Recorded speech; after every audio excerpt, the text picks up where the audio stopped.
नमस्कार दोस्तों। इस मार्केट क्रैश में जब मार्केट काफी करेक्ट हो चुका है तो हमने आइडेंटिफाई किए हैं 5 ऐसे स्टॉक्स जो अभी अगर लिए जाएं तो ज्यादा चांसेस ये हैं कि कुछ महीने बाद अच्छी रिकवरी आएगी और हो सकता है कि आप बहुत अच्छा प्रॉफिट कमा सकें। तो इस अपॉर्चुनिस्टिक स्टॉक्स की रिपोर्ट को जिसको खरीदने का अभी सही समय है, इसे आप इस वीडियो के डिस्क्रिप्शन में जाके या ऊपर कार्ड पे क्लिक करके सब्सक्राइब कर सकते हैं। आपका स्टॉक मार्केट लेसन्स विद प्रांजल में फिर से स्वागत है। आज हम कुछ ऐसे टॉपिक्स डिस्कस करने वाले हैं जो देखने में तो बहुत सिंपल लगते हैं और आपको भी लगता होगा कि ये तो मुझे आता है, लेकिन असल में वो काफी कॉम्प्लिकेटेड है। और आज आप भी जानकर हैरान होंगे कि कुछ ऐसी चीजें जो आपको लगता था कि आपको आती हैं, वो असल में इन डेप्थ आप आज सीखेंगे। आज हम बात करेंगे डिविडेंड यील्ड के बारे में कि कैसे ये आपको गुमराह कर सकती है।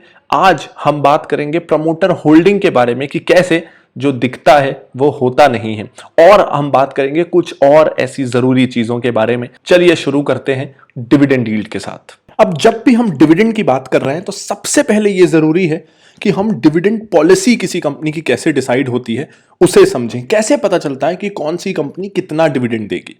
तो देखिए, सबसे पहले तो डिविडेंड क्या है। डिविडेंड बेसिकली जो कंपनी साल भर मुनाफा कमाती है उसका एक हिस्सा वो कंपनी डिसाइड करती है कि अपने शेयर होल्डर्स में बांटा जाए, क्योंकि शेयर होल्डर्स ने भरोसा करके उस कंपनी में निवेश किया है, तो साल भर जो कंपनी ने कमाया उसका एक हिस्सा क्यों ना शेयर होल्डर्स को बांटा जाए। ये होता है डिविडेंड। अब डिविडेंड पॉलिसी मतलब कितना डिविडेंड देना है, ये कैसे डिसाइड होता है। चलिए एक कोल इंडिया जैसी कंपनी का एग्जांपल लेते हैं जो कोल माइनिंग में है। तो कोल इंडिया को एग्रेसिवली ग्रो नहीं करना है, नए प्रोडक्ट लॉन्चेस नहीं करने हैं, शहर शहर जाके मार्केटिंग, ब्रांडिंग, एडवर्टाइजिंग नहीं करना है। तो कोल इंडिया के खर्चे अगले 2-4 सालों में बहुत ज्यादा बढ़ जाएंगे, ऐसा बिल्कुल नहीं है। तो कोल इंडिया को पता है कि माइनिंग में हमारी एक तरह से मोनोपोली है। ऐसा नहीं है कि कल को बहुत ज्यादा कंपटीशन आ जाएगा, माइंस हमसे छिन जाएंगे, ऐसा कुछ भी नहीं है। ना ही हमारे सेल्स अगले साल 10 गुना होने वाले हैं या प्रॉफिट 10 गुना, ना ही हमको बहुत सारा नए शहरों में जाना है। तो ऐसे में हम जो भी मुनाफा कमाते हैं उसको हमको एडवर्टाइजिंग या मार्केटिंग या ग्रोथ में खर्च करना है, ऐसा नहीं है। हम मुनाफा अगर शेयर होल्डर्स में बांटेंगे नहीं तो हमारे यहाँ वो ऐसे ही पड़ा रहेगा। इससे अच्छा क्यों ना बांट दिया जाए ताकि लोगों के हाथों में पैसा चले जाए, हमारे शेयर होल्डर्स को थोड़ा पैसा वापस मिले और वो खुश हों, क्योंकि कंपनी के पास तो वैसे भी उस कैश का कोई खास यूज है नहीं। तो इस केस में जो ऐसी स्टेबल कंपनियां हैं या जिनको पता है कि अगले कुछ साल हमको बहुत ज़्यादा खर्चा किसी चीज़ पे नहीं करना है, नए प्रोडक्ट्स लॉन्च नहीं करने हैं, वो कंपनियां प्रेफर करती हैं हायर डिविडेंड यील्ड देना कि पैसा शेयर होल्डर्स को ही लौटा देते हैं। तो चलिए अब एग्जांपल लेते हैं एक फास्ट ग्रोइंग कंपनी का जिसको आगे पैसों की जरूरत पड़ेगी, जैसे इन्फो एज। जहां कोल इंडिया 5% से ज़्यादा का डिविडेंड यील्ड था, इन्फो एज हार्डली कुछ डिविडेंड देती है। 0.3% इसकी डिविडेंड यील्ड है। हालांकि ये कंपनी भी प्रॉफिट अच्छा खासा कमाती है, लेकिन उसे डिविडेंड के रूप में देती नहीं। उसका एक सिंपल सा कारण है, इन्फो एज नौकरी.com, जीवन साथी, 99 एकर्स जैसी वेबसाइट चलाती है जिसमें कंपटीशन बहुत है। तो अगर कंपटीशन बहुत है तो इन्फो एज को advertising, marketing, regional offices, sales offices खोलने में बहुत सारा कैपिटल लगता है, बहुत पैसा लगाना पड़ता है। तो ऐसे में इन्फो एज प्रेफर करता है कि वो जो भी पैसा कमा रहा है उसको अपने बिजनेसेस के ग्रोथ में लगाए, ना कि शेयर होल्डर्स में बांट दे। जैसे इन्फो एज ने कुछ साल पहले जोमेटो में इन्वेस्ट किया, पॉलिसी बाजार में इन्वेस्ट किया, तो ये इन्वेस्टमेंट के लिए भी पैसे कहाँ से आएंगे? अगर डिविडेंड के रूप में वो सारा पैसा बांट देंगे तो इन्फो एज के पास खुद के बिजनेसेस को ग्रो करने के लिए, इन्वेस्टमेंट्स के लिए पैसा नहीं बचेगा। तो यूजुअली आप ये मान सकते हैं कि अगर कोई कंपनी बहुत ज़्यादा डिविडेंड दे रही है तो शायद उस कंपनी को ऐसा लगता है कि उसके पास ग्रोथ के ज़्यादा अपॉर्चुनिटीज़ नहीं है। और कोई कंपनी अगर डिविडेंड नहीं दे रही है, खूब सारा प्रॉफिट कमा रही है तो भी डिविडेंड नहीं दे रही है, तो एक ये इशारा है कि कंपनी को आगे काफ़ी ग्रोथ दिखती है। अब इस रूल के कुछ एक्सेप्शंस हैं। अगर आप बिजनेस करते हैं तो आप जानते होंगे कि मुनाफे को अगर बढ़ाना है, व्यापार को अगर बढ़ाना है, तो पैसा भी और फंसाना पड़ता है, पैसा भी और लगाना पड़ता है। लेकिन कुछ बिजनेसेस ऐसे होते हैं जो ग्रो करते रहते हैं, लेकिन उस ग्रोथ के लिए उन्हें और पैसा लगाने की ज़रूरत नहीं पड़ती। कुछ बिजनेस बिना इंक्रीमेंटल कैपिटल के भी ग्रो करते हैं। ऐसे बिजनेसेस होते हैं जिनमें सेल्स भी खूब दिख रही है, प्रॉफिट भी खूब दिख रहा है, यानी वो ग्रो कर रहे हैं, उसके बावजूद वो हाई डिविडेंड दे रहे हैं, क्योंकि उनकी ग्रोथ, वो जो एक्स्ट्रा पैसा आ रहा है उसको बिजनेस में लगाने पे डिपेंड नहीं करती। वो चाहे तो डिविडेंड बांट दे सारा पैसा, फिर भी वो ग्रो करते रहेंगे। तो अगर आपको कोई ऐसा बिजनेस मिल जाता है जो हाई ग्रोथ भी है कंसिस्टेंटली पिछले 5 सालों से, और फिर भी वो हाई डिविडेंड दे रहा है, तब डेफिनेटली हम ये मान सकते हैं, डिपेंडिंग ऑन कि बाकी सारे फैक्टर्स ठीक हो, कि वो एक अच्छी कंपनी है और आपको अच्छा रिटर्न दे सकती है। लेकिन ज्यादातर कंपनियों में हमेशा ये दुविधा रहती है कि डिविडेंड बांट दें या अपनी ग्रोथ के लिए पैसा रख लें। इनफैक्ट बर्कशायर हैथवे, जो वॉरेन बफे की इन्वेस्टमेंट कंपनी है, उसने पिछले 40 सालों में केवल एक बार डिविडेंड दिया है। इतनी पुरानी, मैच्योर और दुनिया की सबसे बड़ी कंपनियों में से एक होने के बावजूद वॉरेन बफे कहते हैं कि उनके पास इतना पैसा लगा के और पैसा कमाने की अपॉर्चुनिटीज हैं कि वो डिविडेंड देके उस पैसे को बर्बाद क्यों करें। और इसमें एक इंपॉर्टेंट फैक्टर और होता है कि मान लीजिए कंपनी कोई ऐसे प्रोजेक्ट के बारे में सोच रही है कि जिसमें अगर वो अपना सारा मुनाफा निवेश कर दे, जैसे मान लीजिए इस साल मैंने 100 रुपए कमाए, अब मेरे को कोई ऐसा बिजनेस दिख रहा है कि इस 100 रुपए को अगर मैं निवेश कर दूं तो अगले साल मेरे को 20% का रिटर्न मिलेगा, यानी 100 रुपए मेरे 120 रुपए हो जाएंगे। तो मेरे लिए यही समझदारी है कि मैं उस 100 रुपए को उस नए बिजनेस में लगा दूं। लेकिन ऑप्शन बी की तरफ आइए, अगर मेरे पास कोई ऐसा बिजनेस है जिससे मैंने 100 रुपए तो कमाए, लेकिन अब अगले साल के लिए मेरे पास कोई आइडिया नहीं है, मुझे पता नहीं है कि क्या करना है, या तो मैं उस पैसे को एफडी में रख दूं तो 100 रुपए के वो 106 हो जाएंगे। तो ऐसे में मैं क्या करूंगा कि ठीक है, मेरे पास कोई आइडिया तो है नहीं अब बिजनेस करने का, या तो मैं एफडी में रखूं तो 100 का 106 होगा, क्यों ना इस 100 रुपए को मैं शेयर होल्डर्स में ही बांट दूं, वो अपने आप जाने कि उनको क्या करना है। क्योंकि अगर ऐसी कंपनी जिसके पास ग्रोथ अपॉर्चुनिटीज नहीं है वो 100 रुपए शेयर होल्डर्स को बांट देती है, तो शेयर होल्डर उस पैसे को किसी और कंपनी में लगा सकता है, म्यूचुअल फंड में लगा सकता है, या फिर वो खुद ही एफडी कर सकता है, तो उसको 6% से ज्यादा का रिटर्न मिल जाएगा। तो अगर कंपनी के पास कोई ऐसे बिजनेस प्लान है जिससे कंपनी उम्मीद कर रही है कि 12-15% से ज्यादा का रिटर्न वो ले आएगी, तब वो डिविडेंड नहीं देगी। अगर उसे लगता है कि उसके पास कोई ऐसे प्लान नहीं है और इस मुनाफे का वो क्या करेगी उसे नहीं पता, और वो 10-12% से ज्यादा का रिटर्न नहीं ला पाएगी, तब वो उस मुनाफे को शेयर होल्डर्स में बांट देगी। इस बेसिस पे डिसाइड होता है कि डिविडेंड कितना देना है कि नहीं देना है। और अब सबसे जरूरी सवाल, क्या डिविडेंड यील्ड देख के आपको किसी स्टॉक में निवेश करना चाहिए? तो देखो, फाइनेंस में कोई भी आंसर क्लियरली हाँ या क्लियरली ना नहीं होता, ब्लैक एंड व्हाइट कुछ भी नहीं होता। लेकिन मोस्टली सिर्फ डिविडेंड यील्ड देख के आपको स्टॉक्स में निवेश नहीं करना है, क्योंकि जैसा मैंने बताया, ज्यादा डिविडेंड यील्ड मतलब यूजुअली वो कंपनी लो ग्रोथ वाली कंपनी है, तो आपको डिविडेंड तो ठीक मिलेगा लेकिन शेयर का प्राइस तेजी से नहीं बढ़ेगा, कैपिटल एप्रिसिएशन ज्यादा नहीं होगा। चलिए देखते हैं ऐसा कोल इंडिया में हुआ क्या। इसका 5 साल का अपन प्राइस चार्ट देखते हैं। तो देखिए, पिछले 5 सालों में प्राइस बढ़ा तो दूर की बात, काफी गिर गया है। तो जिन्होंने इसको डिविडेंड यील्ड देख के लिया होगा वो पिछले 5 सालों में स्टॉक से निराश हुए हैं, और ज्यादातर हाई डिविडेंड यील्ड स्टॉक्स पे ऐसे ही होता है। एक्सेप्ट इसका एक एक्सेप्शन है, जैसा मैंने बताया कि कुछ ऐसी कंपनीज जिनको कैश की जरूरत ही नहीं है ग्रो करने के लिए, जो हाई डिविडेंड यील्ड भी देती रहती हैं लेकिन फिर भी ग्रो करती रहती हैं। और सेकंड कि आप कोल इंडिया जैसी, कोल इंडिया तो नहीं लेकिन कोल इंडिया जैसी बहुत सारी सरकारी कंपनियां हैं जिनको पैनिक के समय पे ले सकते हैं, स्पेशली अगर उनके पास कैश बहुत ज्यादा है। अगर बहुत ज्यादा कैश है तो आप उम्मीद कर सकते हैं कि वो डिविडेंड भी ज्यादा देंगे। जैसे कोल इंडिया के पास बहुत ज्यादा कैश नहीं है, 250 करोड़ का कैश है और कंपनी 81,000 करोड़ के मार्केट कैप वाली है, तो कैश ज्यादा नहीं है।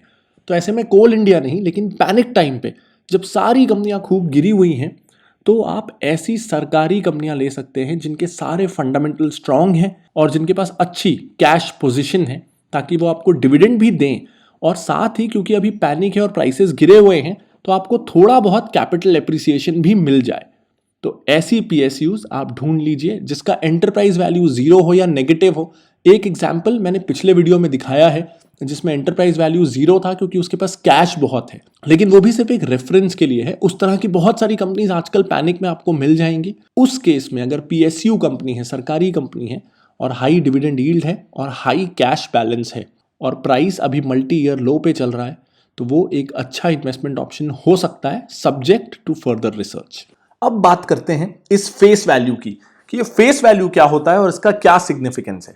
तो देखिए, आज से पहले, कई साल पहले, जब डीमैट नहीं था और शेयर्स फिजिकल होते थे, तो जिस तरीके से नोट में आज लिखा रहता है कि ये 10 रुपए का है, 20 का है या 50 का है, उसी तरह शेयर्स के सर्टिफिकेट होते थे फिजिकल, और उसमें लिखा रहता था कि इसकी फेस वैल्यू कितनी है, उस पर कितना अमाउंट लिखा हुआ है, उसे फेस वैल्यू कहते थे। अब इन्वेस्टिंग में आपको यह जानना जरूरी है कि फेस वैल्यू से आपके डिसीजन मेकिंग पे कोई फर्क नहीं आना चाहिए, क्योंकि कई लोगों को मैं जानता हूं जो देखते हैं फेस वैल्यू कितनी है और फिर देखते हैं कि कितने रुपए में शेयर मिल रहा है और उससे डिसाइड करते हैं कि सस्ता है कि महंगा है। अब देखिए एमआरएफ के केस में 10 रुपए का फेस वैल्यू है लेकिन शेयर है 56,000 रुपए। तो कुछ लोग सोच लेंगे कि ये बहुत महंगा है। यही आपको जानना है कि आज के ज़माने में आपको शेयर लेना है कि नहीं लेना है, उससे फेस वैल्यू का कोई लेना देना नहीं। एमआरएफ 10 रुपए का फेस वैल्यू वाला 56,000 पे है, ये इस साल 73,000 तक गया था। अब एक और एग्जाम्पल लेते हैं एडलैब्स का। इसकी भी फेस वैल्यू 10 रुपए है लेकिन ये मिल रहा है 2.5 रुपए पे। तो कई लोग ललचा जाएंगे कि 10 रुपए तो फेस वैल्यू है और 2.5 पे मिल रहा है तो इसे ले लिया जाए। यहीं आपको ध्यान रखना है कि इसके बेसिस पे कोई भी इन्वेस्टमेंट ना करें। फेस वैल्यू से मार्केट कैप का कंपैरिजन एक सही वैल्यू करने का तरीका नहीं है। अब मैं आपको इसको एक एग्जांपल के जरिए बताता हूं कि आप फेस वैल्यू को समझ लीजिए कि ये ग्राम है, 10 ग्राम। अब 10 ग्राम लोहा 1 रुपए का मिल जाएगा, 10 ग्राम चांदी उससे काफी महंगी मिलेगी, 10 ग्राम सोना आपको 40,000 का मिलेगा। तो 1 रुपए से लेकर के 40,000 रुपए तक आपको चीज मिल रही है लेकिन चीज है ही 10 ग्राम। तो क्या आप बोल सकते हैं कि मैं तो लोहा ही लोहा लूंगा, लोहा भी 10 ग्राम है 1 रुपए में मिल रहा है, चांदी तो बहुत महंगी है चांदी नहीं लूंगा। हम ऐसे कंपैरिजन नहीं कर सकते क्योंकि लोहे की वैल्यू अलग है, चांदी की और सोने की वैल्यू अलग है। उसी तरह 10 रुपए की फेस वैल्यू का शेयर 56,000 पे मिल रहा है, महंगा है ऐसा बिल्कुल नहीं है। 10 रुपए की फेस वैल्यू का शेयर 2.5 रुपए में मिल रहा है, सस्ता है ऐसा भी बिल्कुल नहीं है। फेस वैल्यू केवल यह बताता है कि किसी कंपनी के कितने टुकड़े हुए हैं। जैसे मेरी कंपनी फिनोलॉजी, हमने इस कंपनी को शुरू किया 1 लाख रुपए से, यानी 1 लाख रुपए के शेयर्स इशू किए। तो हमने 10 रुपए की फेस वैल्यू वाले 10,000 शेयर्स इशू किए। अब मैं चाहता तो 1 रुपए की फेस वैल्यू वाले 1 लाख शेयर्स या 100 रुपए की फेस वैल्यू वाले 1000 शेयर्स भी निकाल सकता था। अल्टीमेटली वो होते 1 लाख रुपए। आपको 1 लाख रुपए को कितने शेयर्स में डिवाइड करना है, 100 share, 1000 share, lakh share, 10,000 share, वो डिवीजन कितने करने हैं उसके लिए फेस वैल्यू डिसाइड की जाती है। तो जैसे मेरी कंपनी में मैंने डिसाइड किया कि 10,000 शेयर्स निकालने हैं और 1 लाख रुपए में लगा रहा हूं, तो 1 लाख रुपए के बदले अगर 10,000 शेयर्स निकालने हैं तो फेस वैल्यू अपने आप 10 रुपए हो गई। उसका कोई बहुत ज्यादा सिग्निफिकेंस नहीं है। अब बात करते हैं एक और इंपॉर्टेंट कंसेप्ट प्रमोटर होल्डिंग की। और इस नंबर को देख के अक्सर कई लोग धोखा खा लेते हैं और गलत डिसीजन ले लेते हैं। देखिए प्रमोटर मतलब कंपनी का ओनर। तो ओनर कितना परसेंट कंपनी में शेयर्स होल्ड करता है, इससे पता चलता है कि प्रमोटर को अपने बिजनेस में कितना भरोसा है। जैसे इस केस में प्रमोटर होल्डिंग जी लर्न कंपनी के केस में 57% है, यानी जी लर्न के जितने शेयर्स हैं उसमें से 57% शेयर्स जी लर्न के ओनर्स के पास हैं। तो ये एक अच्छा साइन है। यूजुअली आपको ये देखना है कि जिस भी कंपनी में आप निवेश कर रहे हो उसमें प्रमोटर होल्डिंग 35-40% के ऊपर हो। ये पहला थंब रूल है, लेकिन इसके कुछ एक्सेप्शंस हैं।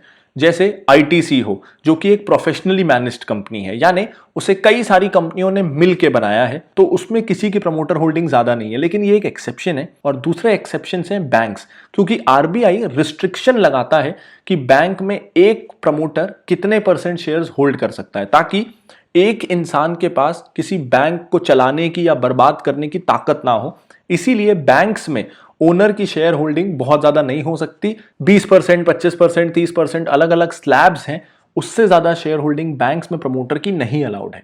तो बैंक्स को छोड़ के और कुछ प्रोफेशनली मैनेज्ड कंपनीज को छोड़ के आपको यूजुअली ये चाहिए कि प्रमोटर होल्डिंग अच्छी हो, लेकिन सिर्फ इतना देख लेना काफी नहीं है। अब देखिए प्रमोटर होल्डिंग दिख रही है 57, लेकिन अब थोड़ा नीचे आते हैं शेयर होल्डिंग पे क्लिक करके। अब प्रमोटर होल्डिंग तो है 57% और यही लोगों के साथ धोखा होता है, लेकिन इस 57% में से 82%, यानी अगर 57 शेयर्स हैं तो उसमें से लगभग 50 शेयर्स तो बैंकों के पास या किसी ना किसी के पास गिरवी है। वो शेयर असल में प्रमोटर के पास हैं ही नहीं, वो सारे गिरवी रखे हुए हैं क्योंकि प्रमोटर को पैसों की किल्लत हो गई थी। तो ऐसे में हालांकि शेयर होल्डिंग बहुत है, लेकिन लगभग पूरी की पूरी शेयर होल्डिंग गिरवी रखी हुई है, और इस केस में यह अच्छा साइन नहीं है। तो आपको ना सिर्फ ये देखना है कि प्रमोटर होल्डिंग अच्छी हो, यह भी देखना है कि कुछ प्लेज ना हो, और इसीलिए इसमें आपकी टिकर मदद करता है कंपनी की अच्छाइयां, स्ट्रेंथ्स और लिमिटेशंस, बुराइयां बता के। और अगर आप सिर्फ इस सेक्शन को, ये हर कंपनी के लिए है, उसमें देख लेंगे तो कई सारी गलतियां या बुरी चीजें आपको कंपनी के बारे में पता चल जाएंगी। जैसे यहां पे ये चीज हाईलाइट हुई है, ज्यादातर प्रमोटर होल्डिंग प्लेज्ड है, ताकि अगर आप पूरा एक एक रेशो पे ध्यान ना भी दे पाए तो आप बस इस सेक्शन को जरूर हर कंपनी का देखिएगा और आपको अच्छाइयां और बुराइयां दोनों उस कंपनी की मिल जाएंगी। अब ये तो हुई एक बात, इसमें एक और चीज आपको ध्यान देने की जरूरत है कि मान लीजिए प्रमोटर होल्डिंग है 50%। अब मैंने तो इस वीडियो में कहा है कि 40% के ऊपर प्रमोटर होल्डिंग को अच्छा मान सकते हैं, लेकिन आपको यह भी देखना है कि ट्रेंड कहां जा रहा है। क्या प्रमोटर्स अपनी शेयर होल्डिंग बढ़ा रहे हैं, मतलब बाजार से और शेयर खरीद रहे हैं, या फिर बेच रहे हैं। जैसे इस केस में देखिए एक और चीज, दिसंबर 2018 में 57.15% शेयर होल्डिंग थी प्रमोटर की, जो अगले 3 महीनों में कम होकर 57.18 हो गई, फिर वो और थोड़ी सी कम हुई और 57.17 हो गई। यानी पिछले एक साल में ना सिर्फ प्रमोटर प्लेजिंग बहुत ज्यादा है, बल्कि प्रमोटर्स ने अपनी शेयर्स बेचे भी हैं। तो उन्हें खुद या तो अपनी कंपनी पे भरोसा नहीं है और वो शेयर्स बेच रहे हैं, या फिर उनके पास पैसे नहीं है और मजबूरी में उन्हें बेचना पड़ रहा है। तो ये दोनों ही साइंस अच्छे नहीं हैं। तो ज्यादातर कंपनियों में आपको प्लेजिंग भी देखनी है और यह भी देखना है कि ट्रेंड कहां जा रहा है, क्या कंपनी में होल्डिंग बढ़ रही है या कम हो रही है प्रमोटर्स की। ये एक बहुत इंपॉर्टेंट क्राइटेरिया है। इसके अलावा जैसा मैंने बताया कि कुछ कंपनियों में प्रमोटर होल्डिंग जीरो होती है क्योंकि वो प्रोफेशनली मैनेज्ड कंपनीज होती हैं। जैसे एग्जांपल, ये प्रोफेशनली मैनेज्ड कंपनीज क्या होती हैं? Yes bank. अभी यस बैंक का ओनर कौन है? कोई भी नहीं बचा, क्योंकि जो ओनर्स थे वो तो बेच के निकल गए। अब एसबीआई ने शेयर्स लिए, एचडीएफसी ने लिए, एक्सिस बैंक ने लिए, लगभग सारे बड़े बैंकों ने मिलके उस बैंक को फिर से खड़ा किया। तो अब 8-10 ओनर्स मिलके उस बैंक को चला रहे हैं, तो कोई भी एक उसका ओनर या प्रमोटर नहीं है। तो यस बैंक भी जब ये शेयर होल्डिंग का नया डेटा आएगा तो प्रोफेशनली मैनेज्ड बैंक माना जाएगा। और जैसा आप इस केस में देख रहे हैं, आईटीसी के केस में, कि प्रमोटर होल्डिंग जीरो है।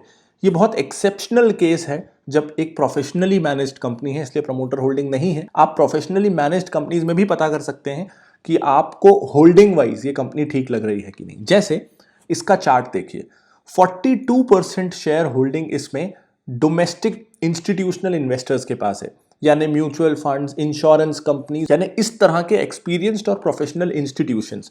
तो अगर उन्होंने 42% होल्डिंग ली हुई है तो मतलब म्यूचुअल फंड्स और इंश्योरेंस और इस तरह की कंपनियों ने कुछ सोच समझ के इन्वेस्ट किया होगा। वहीं फॉरेन इंस्टीट्यूशनल इन्वेस्टर्स की भी 15% होल्डिंग इस कंपनी में है, यानी लगभग 60% के आसपास इसमें इंडियन इंस्टीट्यूशंस ने और 16% के आसपास फॉरेन इंस्टीट्यूशंस ने इन्वेस्ट किया है। तो हालांकि प्रमोटर होल्डिंग जीरो है, लेकिन इन दोनों की हाई होल्डिंग से हम ये समझ सकते हैं कि इसमें प्रमोटर ना सही लेकिन रेप्यूटेड इंस्टीट्यूशंस ने इन्वेस्ट किया हुआ है। अब बस एक बात का ध्यान रखिएगा कि कल से लेसन्स थोड़े एडवांस्ड होते जाएंगे, तो जरूरी है कि आप आज का ये लेसन और पिछले दोनों वीडियोस अगर आपने मिस किए हैं तो आप इन तीनों वीडियोस को पूरा पूरा देख लीजिए, ताकि कल से आपको आसानी रहे। और हाँ, अपने दोस्तों के साथ, फैमिली के साथ, कलीग्स के साथ इस वीडियो सीरीज को शेयर करना बिल्कुल मत भूलिए, ताकि वो भी इस लॉकडाउन का सही सही यूज कर सकें। तो आज के लिए बस इतना ही। मिलते हैं कल फिर स्टॉक मार्केट क्लासेस विद प्रांजल कामरा में। तब तक के लिए इस वीडियो को लाइक कर दीजिए, कोई डाउट है तो कमेंट कर दीजिए, और अगर आपने बेल आइकन नहीं दबाया है तो बेल आइकन को जरूर दबा दीजिए, ताकि जब हर रोज मेरा वीडियो डले तो आपको नोटिफिकेशन मिल जाए। Bye bye.